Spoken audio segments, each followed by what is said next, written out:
इस मूवी का स्टार्ट दो किंगडम्स के दरमियान एक जंग से होता है, जिसमें से एक किंगडम का नाम जिन किंगडम था, जबकि दूसरे किंगडम का नाम याओ किंगडम था। जिन किंगडम ये जंग जीतकर पूरी दुनिया पर हुकूमत करना चाहते थे, जिसका मतलब था उनके इरादे नेक नहीं थे। जबकि दूसरी तरफ दूसरे किंगडम वाले यानी याओ किंगडम के लोग बहुत पीसफुल थे और इसीलिए वो पूरी दुनिया में अमन फैलाना चाहते थे। याओ किंगडम के जनरल का नाम जियानलिंग था और उन्हें हराना सबसे ज्यादा मुश्किल था, क्योंकि उनकी बॉडी के अंदर एक ब्लू ड्रैगन रहा करता था और उसी ड्रैगन की पावर्स की वजह से उन्हें कोई भी नहीं हरा सकता था। असल में ब्लू ड्रैगन्स का असल नाम सियान ड्रैगन्स था, जो कि इस मूवी का नाम भी है। और ये सियान ड्रैगन्स बहुत नस्लों से लिंग फैमिली के अंदर रहा करते थे, यानी वो लिंग फैमिली के लोगों की बॉडीज को एज अ होस्ट यूज किया करते थे। और अब क्योंकि वो सियान ड्रैगन जियानलिंग के अंदर था, इसीलिए वो बहुत ज्यादा पावरफुल था और जियानलिंग की वजह से ही याओ किंगडम जंग जीतने ही वाले थे। पर इससे पहले कि वो जंग पूरी तरह जीते, यहाँ पर जिन किंगडम के कुछ और लोग लड़ने के लिए आ जाते हैं, जिनके अंदर कुछ खास पावर्स थी और उन्होंने आते ही याओ किंगडम का तख्ता उलट दिया था। क्योंकि जिन किंगडम के जो नए लोग आए थे,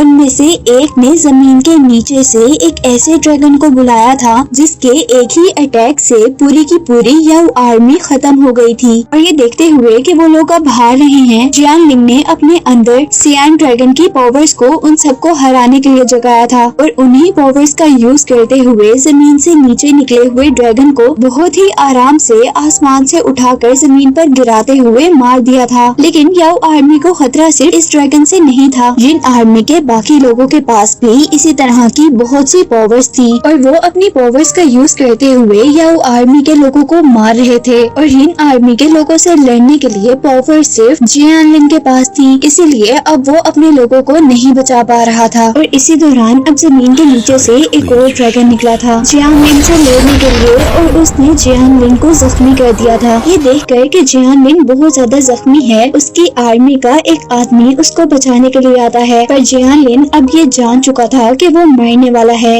इसीलिए वो अपने अंदर से ड्रैगन पावर्स निकाल कर लियो को दे देता है, यानी उस आदमी को जो जियानलिंग को बचाने आया था। और जियानलिंग लियो से कहता है कि तुम ये पावर्स लेकर जल्दी से शहर चले जाओ और वहाँ जाकर मेरी छोटी बहन जियानलिंग से मिलो। यहाँ लियो को कुछ नहीं समझ आ रहा था कि उसे क्या करना चाहिए। उसे जियानलिंग की बात मानकर जंग छोड़ देनी चाहिए या अपने आप और बाकी सब लोगों को बचाने के लिए लड़ना चाहिए। लेकिन जियानलिंग के फोर्स करने पर अब वो अपने घोड़े पर सवार होकर वहाँ पर जाता है जहाँ उसने जियानलिंग की बहन से मिलना था। जिसके बाद दिन से सीन कट होता है और हमें शॉनलिन को दिखाया जाता है। वो यहाँ कुछ आदमियों के साथ लड़ने की ट्रेनिंग ले रही थी, जिसे देखते हुए हमें पता चला था कि उसके पास भी उसके भाई जियानलिंग की तरह लड़ने की खास एबिलिटीज हैं और वो ट्रेनिंग भी इसलिए ले रही ताकि वो अपने भाई की तरह अपने आप को सियान ड्रैगन की पावर्स को और अपनी किंगडम को बचा सके। जिसके बाद हम देखते हैं कि लियो भी यहाँ पर पहुँच गया था और वो शॉनलिन से कहता है कि उसे उसके जनरल जियानलिंग ने भेजा है और लियो के पास कुछ ऐसा है जो वो शॉनलिन को दिखाना चाहता है। और लियो अब उसको अपनी बॉडी में से ड्रैगन निकाल कर दे रहा था, लेकिन ड्रैगन 1 मिनट के लिए निकलकर दोबारा लियो की बॉडी के अंदर जज्ब हो गया था। और ये देखकर शॉनलिन भी बहुत ज्यादा हैरान थी, क्योंकि ये ड्रैगन्स हमेशा लिंग फैमिली पर ही ट्रस्ट किया करते थे, जबकि लियो का लिंग फैमिली से कोई भी ताल्लुक नहीं था। जिसके बाद वो लियो को लेकर एक अजीब टेम्पल के अंदर आती है और वो उसे यिन किंगडम और याओ किंगडम के दरमियान सदियों से चली आ रही इस लड़ाई का पास्ट बताती है। वो कहती है कि यिन किंगडम हमेशा से इस दुनिया पर कब्जा करना चाहते थे, जबकि याओ किंगडम इस दुनिया को बचाना चाहते थे और इसीलिए लिंग फैमिली, जो कि पहले याओ किंगडम के बादशाह हुआ करते थे, सियान ड्रैगन्स ने उन्हें अच्छा समझकर अपनी पावर्स के लिए होस्ट चुना था, यानी वो लिंग फैमिली के लोगों की बॉडी के जरिए अपनी पावर्स का इस्तेमाल करवाना चाहते थे। वो उसको कहती है कि कहानी बस यही खत्म नहीं हुई थी, बल्कि ये ताकत जब सबसे होते हुए मेरे भाई तक आई थी तो वो उसे पूरी तरह संभाल न सके और जंग के अंदर वो पावर्स कमजोर होने की वजह से उनके अंदर का सियान ड्रैगन एक छोटे से ब्लू ड्रैगन में चेंज हो गया। जिसके बाद शाओलिन यहाँ टेम्पल में से एक ऐसा पत्थर उठाती है जिसकी हेल्प से वो लियो की बॉडी में से ड्रैगन को बाहर निकाल सकती थी, लेकिन वो ये देखकर हैरान थी कि सियान ड्रैगन लियो की बॉडी से बाहर निकलने को तैयार ही नहीं था। और ये देखकर शाओलिन बहुत ज्यादा हैरान थी, क्योंकि जैसा मैंने आपको पहले बताया कि ये ड्रैगन्स लिंग फैमिली के अलावा किसी पर भी ट्रस्ट नहीं किया करते थे और वो एक लॉन्ग टाइम से लिंग फैमिली के लोगों के अंदर ही रह रहे थे। तो अब इस ड्रैगन ने लिंग फैमिली के मेंबर को छोड़कर किसी और को अपना होस्ट चुन लिया था। जिसके बाद ये सब देखते हुए शाओलिन लियू को अपने घर रुकने का कहती है, जिसके बाद सीन कट होता है और हमें दोबारा शाओलिन को जॉन किंगडम के किंग के पास दिखाया जाता है, जहाँ उसे पता चलता है कि उसका भाई मर चुका है और उसके मरने के बाद ड्रैगन भी अब गायब हो चुका था। जबकि दूसरी तरफ अब हमें लियू को दिखाया जा रहा था, जो कि शाओलिन के घर के अंदर अपनी बॉडी के अंदर से उस ड्रैगन को बाहर निकालता है और वो दोनों यानी ड्रैगन और आपस में एक दूसरे से बात करने की कोशिश करते हैं, पर लियू ड्रैगन की काफी सारी बातें समझ ही नहीं पाता और सीन्स दोबारा शाओलिन पर शिफ्ट होते हैं। और यहाँ किंग अब सब लोगों से मशवरा मांग रहे थे कि उन्हें इस जंग को खत्म करने के लिए क्या करना चाहिए। और अब यहाँ पर जियानलिंग उन सबको बताती है कि बेशक मेरे भाई मर चुके हैं, लेकिन हमारे पास से ड्रैगन गायब नहीं हुआ, यानी हमारी पावर्स अभी खत्म नहीं हुई हैं। वो सबको बताती है कि ड्रैगन ने अपना न्यू होस्ट चूज कर लिया था, जो कि उसी जंग में याओ किंगडम के लिए लड़ रहा था। लेकिन अब उसकी बात सुनकर सभी लोग हंसने लग गए थे, क्योंकि उनका ख्याल था कि सियान ड्रैगन की सारी पावर सिर्फ लिंग फैमिली के लोग ही हैंडल कर सकते हैं अपनी फाइटिंग स्किल्स की हेल्प से। उन लोगों का ख्याल था कि अगर उस ड्रैगन ने एक आम इंसान को चुन लिया है अपने होस्ट के तौर पर, तो वो इंसान उस ड्रैगन की पावर्स को खत्म कर सकता है, क्योंकि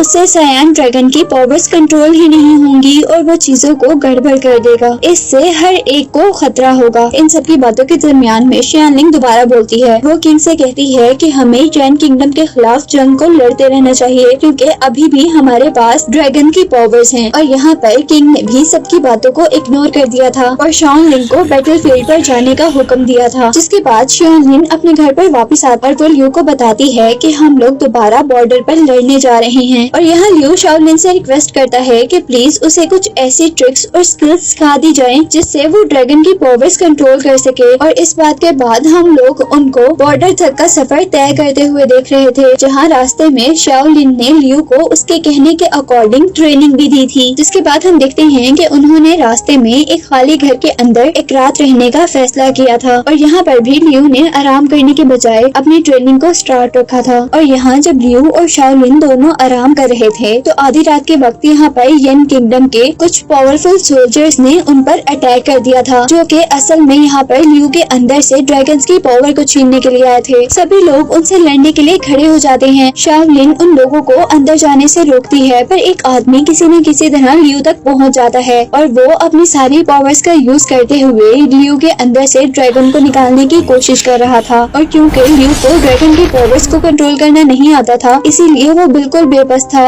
और उसके अंदर से ड्रैगन की पावर्स को निकाला जा रहा था। पर इससे पहले कि ड्रैगन की पावर्स पूरी तरह उसकी बॉडी से बाहर निकल जाती, यहाँ पर शाओलिन का एक साथी आकर अपनी जान को कुर्बान करते हुए लियू को और ड्रैगन की पावर्स को बचा लेता है। और इसके रिजल्ट में अब शाओलिन ये छोटी सी जंग जीत गई थी, लेकिन इस जंग के अंदर उसके सभी सोल्जर्स मारे गए थे और वो भी अब शदीद जख्मी थी। और अब हम देखते हैं कि काफी देर बाद लियू को होश आया था, जहाँ वो अपने इर्द गिर्द मरे हुए सोल्जर्स को देखकर शॉक में आ गया था। और अब ये बात सुनकर लियू का सारा हौसला टूट चुका था कि इन सारे सोल्जर्स की मौत लियू को बचाते हुए हुई थी। अब लियू शाओलिन से दोबारा वापस अपने घर चलने को कहता है, क्योंकि उसे लग रहा था कि वो सियान ड्रैगन की पावर्स को लूज कर देगा, जिसके रिजल्ट में वो येन किंगडम से नहीं लड़ पाएंगे और उनका किंगडम हार जाएगा।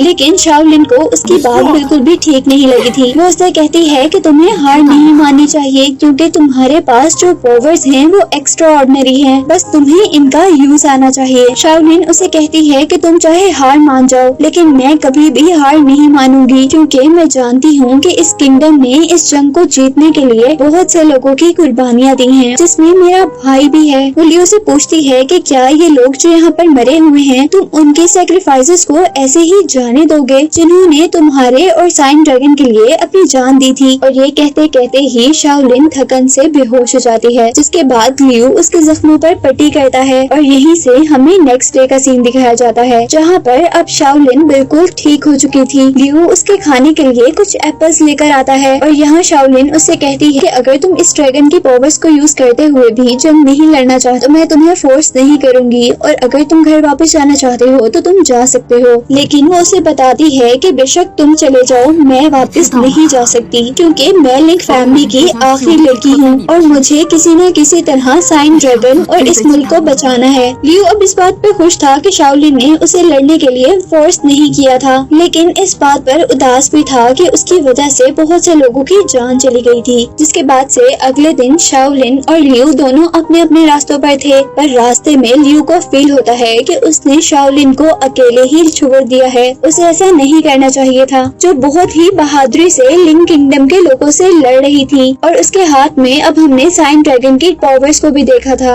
अब लिंक किंगडम के सारे छोटे छोटे सोल्जर्स को हराने के बाद उसका सामना एक बहुत बड़ी क्रिएचर से हुआ था। उसके सामने शाओलिन की पावर्स कुछ भी नहीं नजर आ रही थी। यहाँ शाओलिन के लिए भी लड़ना मुश्किल हो गया था और यहाँ अब शाओलिन की हेल्प करने के लिए लियू ने एंट्री ली थी, लेकिन वो ड्रैगन उन दोनों से ज्यादा पावरफुल था और उसने अपने एक ही अटैक से दोनों को दूर गिराया था। उसके बाद शाओलिन दोबारा उठी थी उस पर अटैक करने के लिए और शाओलिन के अटैक से अब वो ड्रैगन मिट्टी में चेंज हो गया था। लेकिन उस ड्रैगन का मिट्टी के अंदर चेंज होना इस बात का साइन नहीं था कि वो ड्रैगन मर गया, बल्कि उस ड्रैगन ने तो शाओलिन को ट्रैप में डाला था और वो शाओलिन को पीछे से स्टैप करने में कामयाब हो चुका था, जिसकी वजह से शाओलिन अब लियू की आंखों के सामने मर गई थी, जिसे देखकर लियू को बहुत ज्यादा दुख हुआ था और इसी दुख ने उसके अंदर बसे हुए ड्रैगन की पावर्स को जगाया था। जिसके बाद हम अचानक लियू को आसमान की तरफ उड़ते हुए देखते हैं और उसके आसमान पर जाते ही स्टार से आसमान पर ड्रैगन का एक निशान बनता है, जिसका मतलब था कि सियान ड्रैगन की अब पूरी पावर्स वापस आ चुकी हैं, जो कि किसी जंग में जर्नल से खो गई थी। और अब लियू सियान ड्रैगन की पूरी पावर्स के साथ दोबारा बैटलफील्ड के अंदर आता है। वो नीचे आकर जिन किंगडम के सारे लोगों से लड़ता है और उनको मार गिराता है, लेकिन जंग अभी भी खत्म नहीं हुई थी क्योंकि अब जमीन के नीचे से जिन किंगडम का एक और ड्रैगन निकला था और यहाँ इस ड्रैगन ने लियू को मुश्किल में डाल दिया था। लेकिन लियू भी अब हार मानने वाला नहीं था। वो बहुत ही चालाकी से वहाँ से दूर जाता है और अपने वेपन को लेकर वहाँ से भागते हुए उस ड्रैगन के दिल पर अटैक करता है, जिससे वो ड्रैगन भी खत्म हो गया था और जो अब बच गया था वो असल में जिन किंगडम का सिर्फ किंग ही था, जिसको खत्म करने के बाद लियू अब इस दुनिया में पीस यानी अमन लाने में कामयाब हो चुका था। जंग जीतने के बाद वो शाओलिन की बॉडी को दोबारा अपने शहर लेकर जाने का फैसला करता है, जो कि इस बैटलफील्ड में मर चुकी थी। और इस मूवी ने हमें सिखाया था कि हमें किसी को भी कमतर नहीं समझना चाहिए, जैसे लियू को सारे कमतर समझा करते थे और उनको लगता था कि सियान ड्रैगन की पावर्स तो लिंक फैमिली के अलावा कोई भी कंट्रोल नहीं कर सकता, क्योंकि लिंक फैमिली सबसे ज्यादा पावरफुल है और सबसे ज्यादा रिस्पेक्टफुल भी। इस मूवी और लियो के कैरेक्टर ने हमें बताया था कि पावरफुल और कामयाब इंसान वो होता है जो कि अपनी एबिलिटीज को इस्तेमाल कर सबके लिए लड़ता है, जिस तरह लियो ने यहाँ सब लोगों से लड़कर इस किंगडम को बचा लिया था। और इसी के साथ ही एक्सप्लेनेशन एंड हो जाती है।